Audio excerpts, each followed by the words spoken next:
I wanted to start with a more or less musical question first.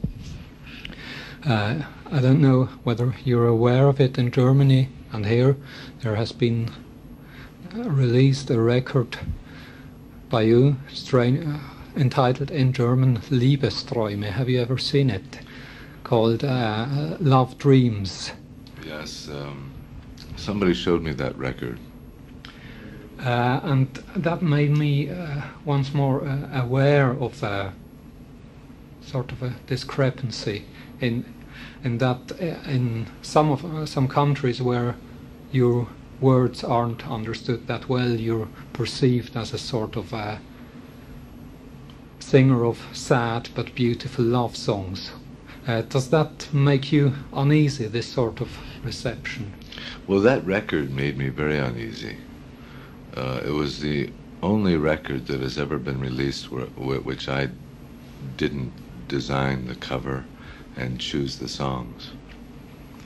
And I gave my consent. It was just over the telephone.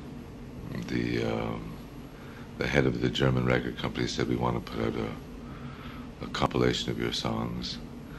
And I said, okay. I had a lot of reluctant feelings about it. He said, you know, we think it will do very well, and people will like it. And I'd already put out a record called Greatest Hits in Europe and Best Of in America. And I did have a funny feeling about it because, as I say, I usually design the cover and I choose the songs.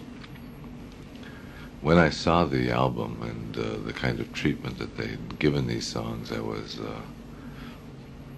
quite turned off by it. But sometimes those things happen. It's just a lesson that you have to supervise everything carefully that you do. On the other hand, there has a short while ago been a cover of one of your songs, which I know you're aware of Avalanche by Nick Cave, which sort of emphasizes the other side to your songs. How do you feel about that? Well, first of all, I'm happy when anybody covers one of my songs. I've never gotten over that thrill that somebody else has chosen a song and wants to do it.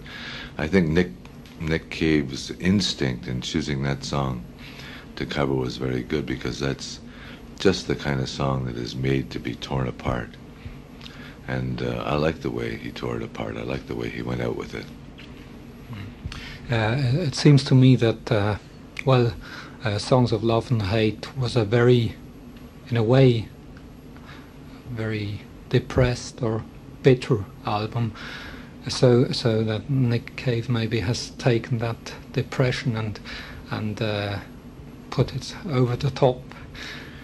There's a number of young bands and singers that seem to be connecting with my work again. I think during the last part of the 70s and the early 80s, people thought I was kind of over the hill, or that I had nothing to say, or that my work wasn't relevant. And it certainly didn't seem to fit in with the kind of records that the companies were putting out. So it's been very gratifying to me to see this connection of these new musicians. For instance, Ian McCulloch of Echo and the Bunnymen. He just came to the last 4 concerts that we gave in England and Ireland, and it was a great fun to meet him and see that the work still speaks to people. Have you heard Suzanne by the Flying Lizards? I haven't heard that yet. People have told me about it. It's very funny. Yeah. On the other hand, there are people who have been following your work for a very long time. There is a man in Munich. I think he sent you his work, his book of your collected work, so to speak, a list of everything you've done. Does that kind of attention flatter you, or how do you feel about it? I mean, also people who collect tapes and all that. Well, of course, You know, my audience is a modest audience, and I don't operate in the same league as top 40 singers, or even other singers that have lasted from the 60s, like Paul Simon or Dylan.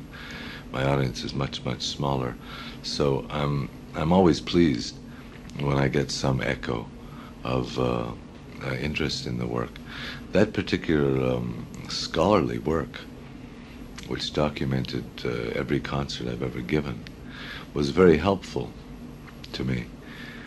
Just one from the point of view of the record, but it also helped me to put together my set of this new tour.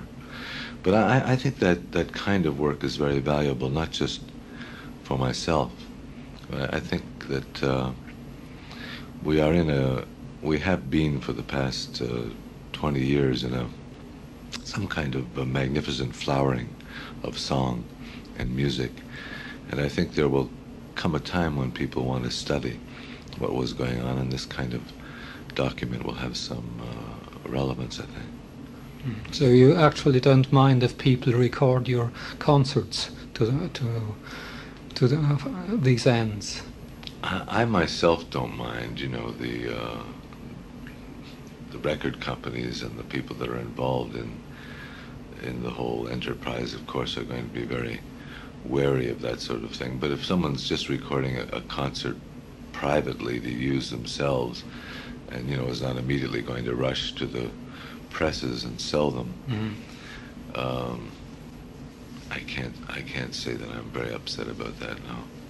I've read that in 1980, I think, a live album was planned and actually in the finishing stages. It's finished.